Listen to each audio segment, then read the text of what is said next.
বাংলাদেশ পুলিশের সাবেক মহাপরিদর্শক বেনজির আহমেদের গুলশানের ডুপ্লেক্স ফ্ল্যাট থেকে উদ্ধার করা হয়েছে অবিশ্বাস্য পরিমাণে বিলাসবহুল পোশাক ও জিনিসপত্র।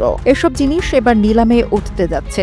আদালত ইতোমধ্যেই একটি নিলাম কমিটি গঠন করে দিয়েছে এবং কয়েকদিনের মধ্যেই সংবাদপত্রে বিজ্ঞপ্তি দিয়ে এই নিলামের প্রক্রিয়া শুরু হবে। সোমবার ২১ জুলাই অনুষ্ঠিত এক বৈঠকে নিলাম কমিটি এসব সিদ্ধান্ত গ্রহণ করে। বৈঠকে নিলাম প্রক্রিয়ার মানদণ্ড নির্ধারণ এবং প্রস্তুতি কার্যক্রম শুরু হয়। তবে এই ফ্ল্যাটের সম্পদের তালিকা প্রস্তুত করতে গিয়ে কমিটির সদস্যরা বিস্মিত হয়ে পড়েন। কমিটির এক সদস্য মন্তব্য করেন, আমরা মনে করেছিলাম যেন ফিলিপাইনের ইমেলদা মার্কসের জুতার সংগ্রহের তালিকা করছি।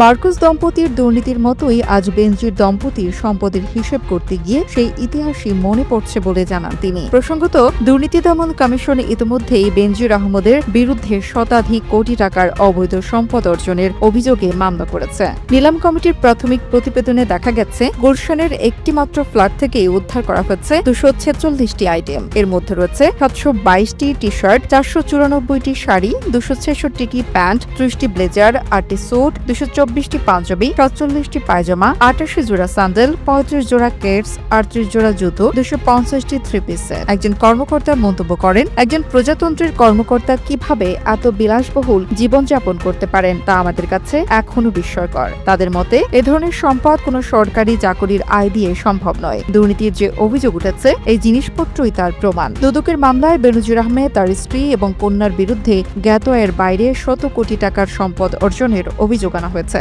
অভিযোগে বলা হয়েছে তারা ক্ষমতার অপব্যবহার করে অবৈধভাবে বিপুল সম্পদের মালিক হয়েছেন। নিলাম কমিটি জানিয়েছে এসব জিনিস যথাযথ প্রক্রিয়ায় সরকারি তত্ত্বাবধানে নিলামে তোলা হবে এবং প্রাপ্ত অর্থ সরকারি কোষাগারে জমা দেওয়া হবে। বাংলাদেশের সাধারণ মানুষের কাছে এই তালিকা এখন অবিশ্বাস্য লুটপাটের গল্পের মতো শোনাচ্ছে। কেউ মন্তব্য করেছেন, 722টি টি শার্ট আর 494টি শাড়ি, এগুলো কি ওয়ারহাউস না ফ্ল্যাট? আরেকজন লিখেছেন, মানুষ স্বপ্ন দেখে একটি ভালো জামা কেনার, আর এখানে 700 এর বেশি টি শার্ট। অবিশ্বাস্য। দুদক সূত্র বলছে এটি কেবল শুরু। সম্পদের মূল উৎস, অর্থ পাচার ও অন্যান্য ফ্ল্যাটের হিসেবেও তদন্তের আওতায় আসবে। শেষ পর্যন্ত দেখা যাক এই বাংলাদেশি ইমেলদা মার্কস এর নিলামে আর কি কি চমক অপেক্ষা করছে। তবে একটি বিষয় নিশ্চিত, এই নিলাম বাংলাদেশের ইতিহাসে দুর্নীতি ও বিলাসিতার এক ভয়াবহ দলিল হয়ে থাকবে। প্রতিবেদনটি তৈরিতে তথ্য ও উপাত্তের সাহায্য নেওয়া হয়েছে জানা অজানা ভিডিও নামক ফেসবুক পেজ থেকে।